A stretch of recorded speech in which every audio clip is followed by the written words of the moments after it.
एक युवा जो 1993 में 24 साल की उम्र में विधायक बना, यूपी में कल्याण सिंह की सरकार बचाने में अहम भूमिका निभाई और मायावती का धुर विरोधी बना।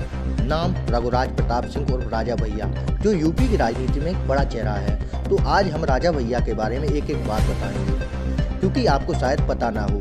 रघुराज प्रताप सिंह और राजा भैया का जन्म 31 अक्टूबर 1967 को प्रतापगढ़ की बद्री रियासत में हुआ था।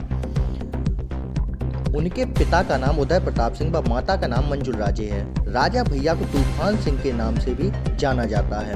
उन्हें घुड़सवारी का शौक है। इसके साथ वह बुलेट, जिप्सी चलाने के साथ एयरक्राफ्ट उड़ाने का भी शौक रखते हैं।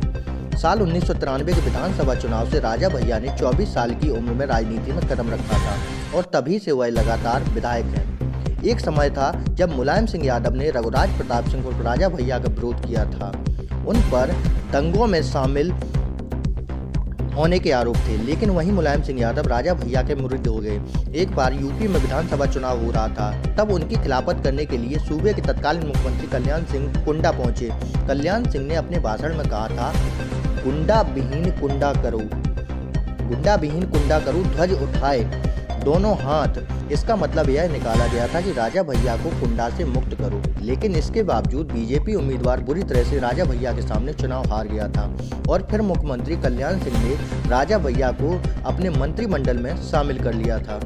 आगे चलकर राजा भैया ने भी अपनी वफादारी खूब निभाई थी। दरअसल जब बसपा सुप्रीमो मायावती ने बीजेपी सरकार से अपना समर्थन वापस लिया था, तो उस बात पर राजा भैया ने सरकार बचाने की कल्याण सिंह की बहुत मदद की। लेकिन मायावती की बसपा सरकार जब सत्ता में आई, तो मायावती ने राजा भैया पर पोटा कानून लगा दिया, जिसके तहत उन्हें जेल में भेज दिया गया था। 2003 में ही मायावती ने उनके पिता के महल व उनकी बेटी कोठी पर भी छापेमार करवाई थी और जेल भेज दिया था। पर जब 2012 में समाजवादी पार्टी की सरकार बनी, तो राजा भैया को अखिलेश के मंत्रिमंडल में शामिल किया गया था। लेकिन उसी वक्त प्रतापगढ़ के कुंडा में एक हाई प्रोफाइल मर्डर हुआ था। वह मर्डर था जिया उल हक का।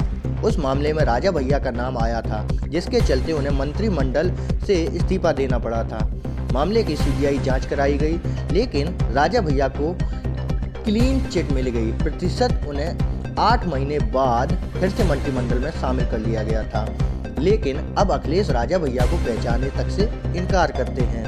अब बात करें तो राजा भैया के तालाब की। कहा जाता है कि राजा भैया की बेटी कोठी के पीछे 600 एकड़ का तालाब है। उसी तालाब से कई तरह के अजीबोगरीब किस्से जुड़े हुए हैं। कहा जाता है कि राजा भैया ने उस तालाब में घड़ियाल पाल रखे हैं और अपने दुश्मनों को मारकर उसी कोठी में फेंक देते हैं। हालांकि राजा भैया इस बात को लोगों की मानसिक पागलपन बताते हैं। एक बार उसी तालाब में एक नरकंकाल मिला था। तब कहा गया था कि राजा भैया के लोग उसी आदमी को उठाकर ले गए थे, फिर उसकी हत्या करने के बाद बेटी कोठी के पीछे वाले तालाब में फेंक दिया था। खैर, इस जांच में भी राजा भैया पर कोई आरोप सिद्ध नहीं हुए थे। तब बात चुनाव की। इस विधानसभा चुनाव में राजा भैया अपने दल जनसत्ता दल से चुनावी मैदान में है। उनका चुनाव चिन्ह आरी है।